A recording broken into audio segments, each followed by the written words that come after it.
What would you say the top 3 absolute don'ts on Facebook or social media are? Okay, so on social media, know your audience. So if you've got a pretty like buttoned up, serious audience, or if you're kind of going after a more like polished crowd, maybe don't post memes or something of that nature, right?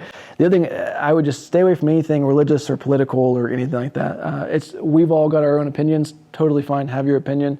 Don't let it affect your business, though. It doesn't matter who you think the president is or should be or any of that kind of stuff. It's like keep that. Even maybe there's a lot of things I don't really have opinions on most of that stuff anyways. But there's a lot of things I just don't post. Period, because people know who I am. They know who my business is. And at this point, I've got 7 employees. If I do something that hurts the business, it hurts 7 other people.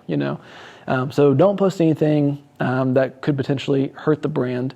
And remember, your brand is kind of your product. You got to think through a long term. What do you want the business to do? Is it something you're going to hand off to a son or a daughter? Is it something that you're going to try to sell at some point? I mean, you got to think too, when you think about your business plan, what's your exit strategy? And so how does what you're going to do today on social media affect your exit strategy? So no political, nothing religious. I'm trying to think. Sometimes I would be cautious to do anything live. Live video is really good. Facebook really likes it. Just make sure you have a controlled environment. Sometimes you're doing a live video and someone else in the background's walking around saying things that they shouldn't, right? And it's like, all of a sudden you're now associated with this random person or whatever it was, or where you're doing the live video or whatever the case is. Anything video, real quick, this is a do's and don't for all sorts of things.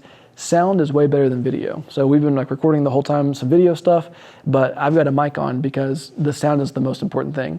And think about this, next time you watch a YouTube video, if it looks like crap, you'll still watch it as long as the sound is good. The video can be the most professional, well-shot video ever and have terrible sound quality. You'll turn it off. You'll go to the other thing because your ears are more sensitive than your eyes are. You can put the video down and listen while you make pancakes or whatever, right? My brain's on pancakes, but it's like you can do something different and listen. So think about that too. If you're doing a video, what's the sound quality sound like? The mic I have on is a $30 mic we picked up on Amazon, I think, right? So you can get good quality sound. I sound like a YouTuber whenever we go back and like do this, right? It just has like that sort of sound to it. And so you can get a good quality sound for not a lot of money. So that's something else to think about. Don't go crazy with hashtags. I think that people they're like, it's like hashtag this, hashtag that. It's like, hey man, I don't think you know how this works, right? So don't go too crazy with hashtags. Hashtags are great. They help you concatenate things into different categories. But I don't know, what's the limit? 15? I wouldn't put more than like 10 or 15, I guess, on there. Is there anything else you can think of? You're probably doing too many already. Yeah, 10 or 15. The purpose of hashtags initially was to categorize information, though.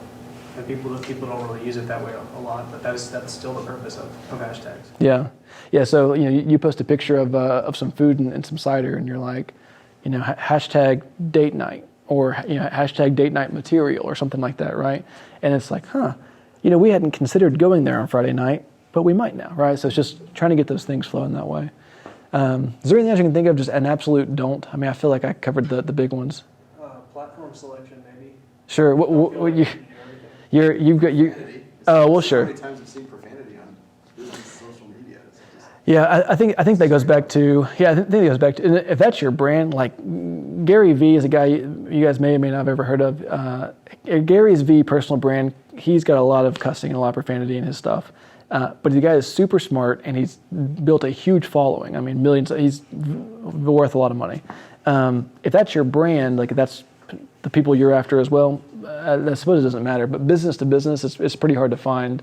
It's just, especially here in the South, it's like kind of like that. They want that professionalism kind of thing. So, I think those are the big ones. Platform choosing is big. I mean, we talked about that a little bit. If you're after college students, stay off LinkedIn. There's just no point wasting your time. Unless you're after business students, then I would hop on there, right? You're specifically kind of like niche into that.